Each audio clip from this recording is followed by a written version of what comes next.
Hello Sagittarius, welcome and this is your reading. Be open-minded, hindi halos lahat makaka-resonate. Piliin lamang and thank you nga po pala sa mga nag-subscribe at sa mga bumabalik. Welcome po tayo.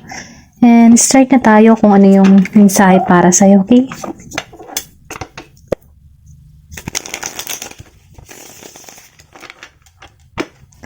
Give me the message for Sagittarius, please. Okay, meron ka dito 4 of Pentacles. Give me the message for Sagittarius, please. Meron ka dito the Emperor. Give me the message for Sagittarius, please.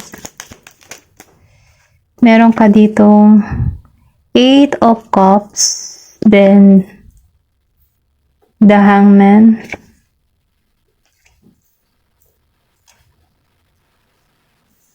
The Hangman reverse, then Queen of Cups. Okay. Give me the message. Meron ka ditong 2 of Pentacles.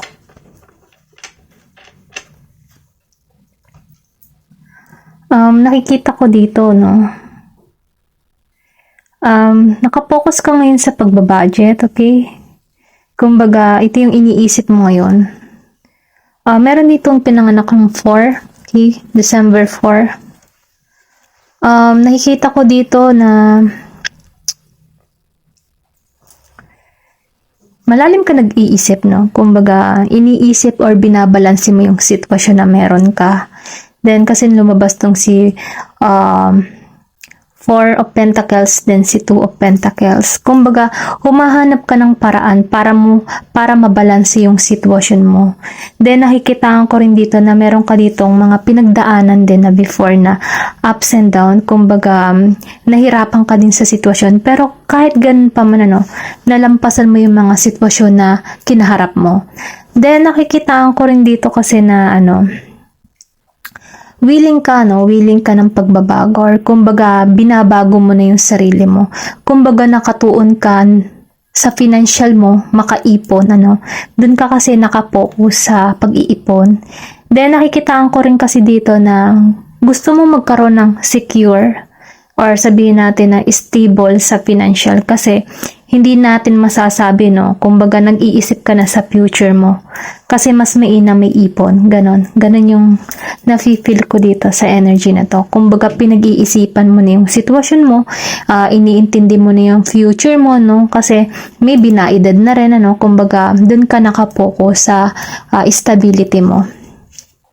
Then, nakikitaan ko rin kasi dito, na meron dito, yung iba sa inyo, hindi halos lahat, makaka-receive ng pera. Or sabihin natin na meron magpapadala sa'yo ng pera, Or pwede rin sabihin na may biyaya na parating sa'yo. Or job offer, okay? Ito lang yung nakikita ko. Nakikitaan ko rin dito kung ikaw in the past month, na nahihirapan ka or nagja-juggling ka sa financial mo, sa kabuhayan mo, itong October magigilang magaan sa'yo. Kumbaga, nagkakaroon ka na dito ng sabihin natin na napag-aaralan mo na yung sitwasyon or nagagawa mo na ng paraan, Ito lang yung nakikita ko, may balanse. And then, nakikitaan ko rin dito, andito ka sa Emperor energy. Kumbaga, nakatuon ka talaga sa yung stability. Kumbaga, pinag-iisipan mo na, ginagamitan mo na ng logic yung mga nangyayari sa buhay mo. Then, nakikitaan ko rin dito na meron kang kakayahan or nagkakaroon ka na dito ng authority para sa iyong sarili. Kumbaga, nililimitasyonan mo na yung iyong sarili. Kumbaga, tinatanggalan mo yung hindi na makakabuti para sa'yo. Kumbaga, nagkakaroon ka dito ng control at disiplina. Okay? Ayan lang yung nafe-feel ko dito. Kasi, nakatuon ka ngayon sa sa iyong sarili, Yun yung nakikita ko. Kasi ikaw na yung tipo ng tao na good provider, Gusto mo ayos lahat. Ayaw mo ng kumbaga gusto mo mabigyan yung yung pangangailangan ng iyong pamilya. Kung ikaw man ay father and mother, Ganun yung type ng energy nito, Kumbaga, good father, good mother, kumbaga, good provider para sa kanyang family. Binibigay niya lahat ng pangangailangan ng kanyang pamilya. Ayun, ito lang yung nafe-feel ko. Kung ikaw man ay isang single, ito din yung nakikita ko sa'yo. Ayos ka na, kumbaga gusto mo okay lahat. Gusto mo kung lalagay ka man sa isang relasyon or sa pag-aasawa, gusto mo stable na. Gusto mo meron ka. Nang sa ganun, hindi ka nahihiya sa kapartner na meron ka. Gusto mo, mayroong ka ding i-share. Ganon yung nafe-feel nito. Ganun yung nafe-feel ko dito, sa The Emperor energy. Then, sinabayan pa dito ni, Eight of Cups, no? Kumbaga, ayaw mo na kasi yung feeling na, iniwan or inabandon na. Ganun yung nakikita ko dito. Kasi, pinapakawalan mo na yung mga masakit, na nangyari sa buhay mo. Kumbaga, tinatanggalan mo na siya ng unti-unti. Kumbaga, nagkakaroon ka na dito ng energy ng isang emperor na, bakit ba mananatili ako dito na alam ko namang ako'y nahihirapan din. Parang ganun yung energy, Ito lang yung nafe-feel ko. Kumbaga, nagkakaroon ka din dito ng analysis para sa iyong sarili. Kumbaga, parang sinasabihan mo yung sarili mo, tama ba manatili ako ng ganito? Tama ba? Sa tingin ko okay na, i-let go ko na kasi hindi na to nakakabuti para sa akin. Mga ganun ba? Ganun yung nafe-feel ko dito, sa Eight of Cups. Then, nakikitaan ko rin kasi dito, punong-puno ko ng disappointment in the past relationship. Kumbaga, nagkaroon ka dito ng mababaw na dahilan para sa tao na yun, para iwan ka, ng ganun-ganun lang. Kasi ngayon, nakikitaan ko rin dito na humahanap ka ng mas malalim na connection, na kung saan, magkakaroon kayo ng patas na connection, Kasi ganun ka magmahal malalim ka magmahal. Yun lang yung nafe-feel ko, pero kahit gano'ng kalalim yung pagmamahal mo, yung nakukuha mong partner, napakababaw, Okay, pasensya na. Natatawa lang ako kasi ang babaw ng dahilan ng partner mo. Kumbaga, nakikitaan ko rin dito na meron din ditong travel, okay? May pag-alis. Then, kumbaga, inalisan mo to. Kumbaga, aalisan mo na to, yung mabibigat. Kahit aalis ka dito ng may mabigat na kalooban, Kasi meron ditong nakatago, nakahidden. Kumbaga, aalisan mo to kahit mahal mo na tong tao na ito, i-let go mo na siya kasi hindi na makakabuti para sa'yo. Kumbaga, naiisip-isip mo yung sarili mo, nare-realize mo na hindi na, wala nang investment na nangyayari sa'yo. Kumbaga, hindi kanya na pinagtutuunan ng pansin. Ayun, yun lang yung nare-realize mo, Meron kang person, Scorpio, Cancer and Pisces, Aries, and Capricorn, Meron ka din ditong Libra. Malakas ang Capricorn, okay? Ayun lang yung nakikita ko. Kumbaga, nakatuon ka na sa moving on. Then, dito, sa The Hangman. Nakikita ko rin dito na nagkakaroon ka na dito ng kontento, okay? Kumbaga, tinatanggalan mo na. Kumbaga, nawawalan ka na ng interest. Nawawalan ka na ng interest sa person mo dahil hindi niya binibigyan ng sapat na oras ikaw, okay? Kumbaga, parang ganun pa ulit-ulit na lang yung pattern na ibinibigay sa'yo. Nauumay ka, ganun. Ganun yung feel mo, nakakaumay. Then dito, sa Queen of Cups, nakatuon ka sa, pag-aalaga sa iyong sarili. Kumbaga, sinisecure mo na yung sarili mo. Kumbaga, nakikita ko rin dito na nagkakaroon ka na dito ng maturity, Kumbaga, lumalago ka or nag-grow ka bilang isang individual, babae man, lalaki, or ano man ang kasarian mo, Ito lang yung nakikita ko. Kumbaga, nakikita ko rin dito na minamahal mo na yung sarili mo. Nakapokus ka ngayon sa iyong sarili. Kumbaga, ginagamitan mo na siya ng intuition. Kasi, nagkakaroon ka na dito ng awakening Kumbaga, ginigising ka na Parang inilalahad na sa iyo yung katotohanan Kumbaga, nasa sa iyo na lang yung desisyon kung paano mo siya tatanggapin, yung katotohanan inilalahad sa iyo, okay? Yun lang yung nafe-feel ko dito. Then, nakikitaan ko rin dito kasi, yung mga masasakit na karanasan mo, natatanggap mo na at napapakawalan mo na. Nang sa ganun, nakakaramdam ka din dito na unti-unti ka ng kumbaga humihilom na yung mga masasakit na nangyari sa iyong buhay, okay? Kasi nakikitaan ko rin dito na nakafocus ka sa iyong pangarap, sa iyong seguridad.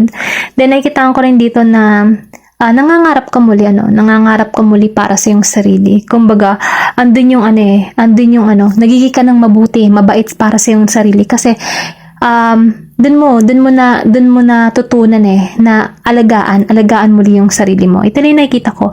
Kumbaga, tinitreasure mo na ulit, binabangon mo muli yung sarili mo. Okay? okay? At ito lang yung nakikita ko kasi nakikita ko rin dito na may balance, flexible. At ito yung naghihintay sa'yo, no? Si Queen of Cups and the Emperor. Malakas na yung energy mo. Kumbaga natututo ka. Natututo ka na sa mga experience na naranasan mo. Kumbaga ginising ka doon sa mga bad experience, okay? Dahil doon, patungo ka sa the Emperor. Kumbaga, may pag-angat, may pag-asenso, may abundance na naghihintay sa'yo bilang isang individual, ano. Then, nakikita ko rin dito, ano, balanse ka. Okay? Kumbaga, meron din magpapadala. Okay? Magpapadala ng pera para sa'yo. I think, nalakas din yung psychic ability mo, okay? Maybe, meron kang, ano, kakayahan, ano, na mabasa or sabihin natin, mapakiramdaman din yung tao na nakakasaluma mo. Kumbaga, nafe-feel mo din yung, ano niya, yung kanyang intention, okay? Ayun lang yung nafe-feel ko dito, no? Tingnan pa natin kung ano pa yung mga mensahe para sa'yo.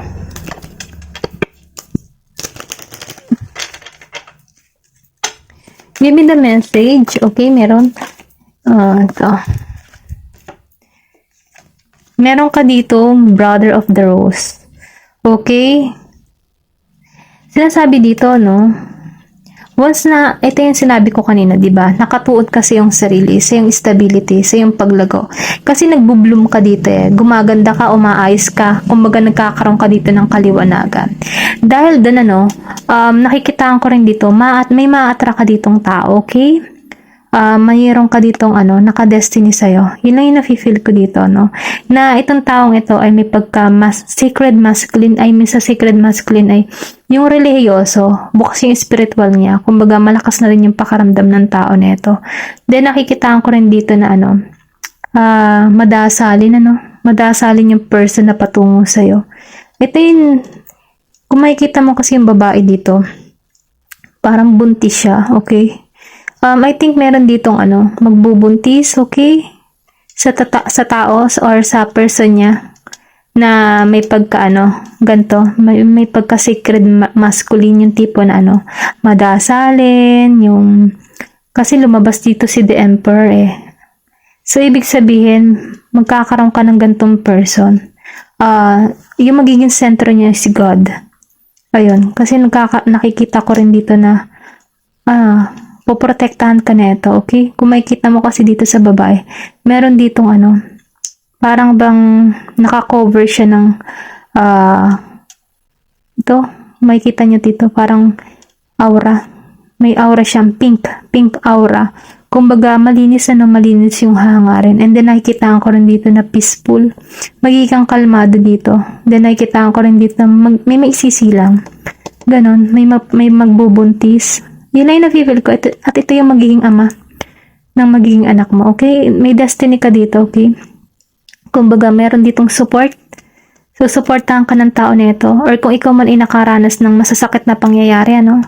Itong taong ito makakatulong sa'yo para mag-healing ka sa masakit na karanasan mo in the past. Okay? Ito lang yung na-feel ko, no? Kasi meron ditong tubig, umaapaw, clear, ano? Kumbaga, malinis yung hangarin ng tao nito. Tingnan pa natin, ano, sabi ko sa'yo, the Rose of Venus. Kung makikita mo dito, no, magkasama na sila, babae at lalaki dito. May pagka-yin and yang, okay? Kumbaga, balanse. Tugma dito, kay Two of Pentacles, sorry. Balanse. Kumbaga, magkakaroon ka dito ng harmony. Kung makikita mo dito, no, may hagdan. Marami kang pagsubok na naranasan, pero sa bandang huli, dito ka papunta sa mapayapa. Kumbaga, yung paghihirap mo, no, magkakaroon yan ng magandang bunga. Then, nakikita ko rin dito, kung makikita mo dito, may paikot na gano'n, tapos may paikot na gano'n, may balance, okay? Kumbaga, alam mo yung parang yin and yang na picture yung may black and white. Ganun yung nakikita ko dito. Balance. Para may pagka-twin flame energy. Soulmate connection. Ito lang yung nafe-feel ko, no? Kasi meron ditong hagdan. Kumbaga, marami kang pagsubok na kinaharap, pero bandang huli, andyan ka sa tuktok ng hagdan na may masaya. May masayang pamilya, may masayang relasyon, may masaya. Kasi, kung titingnan mo dito, kapag inaalagaan mo na yung sarili mo, no? ma-attract mo to ma-attract mo tong taong ito. Kasi itong tao na ito, nagmamanifest na ito itong person mo, or sabihin natin, kahit hindi mo yung person, hindi mo pa nakikilala. Kasi nakikita ko rin dito na merong ipagkakaloob sa'yo, no, na tamang tao. Nagmamanifest na tong tao na ito na makakasama niya sa habang buhay. So, nakikita ko rin dito na meron, kumbaga, marami ka lang pagsubok na kinaharap, pero dito ka patungo, okay? Meron mga bulaklak dito sa gilid, then dito malaki yung bulaklak. Kumbaga, magiging masaya ka. Kumbaga, lalago kayo ng tao nito kasi meron nang ibubunga dito di ba? Kumbaga, nakikita mo, okay? Ayun lang yung nakikita ko dito. Kung magkakaroon ka dito ng alignment, then right relationship na merong harmony. Ayan, yun nakikita ko. Ngayon ko lang din napansin, ito, meron pala ditong tao. May angel, okay? Ginagabayan ka patungo dito. Kahit nasasaktan ka or kung ano man yung mga masasakit na naranasan mo, okay lang yan kasi yung sakit na iyan na naranasan mo, yan ay test para sa'yo. Dahil once na nalampasan mo yung pain na nararamdaman mo, dito ka patungo kasi ituturo ka sa tamang tao. Kasi ginagabayan ka ng angel dito, okay? Ayan lang yung nafe-feel ko, no? Ayun lang. Thank you for watching and love and peace.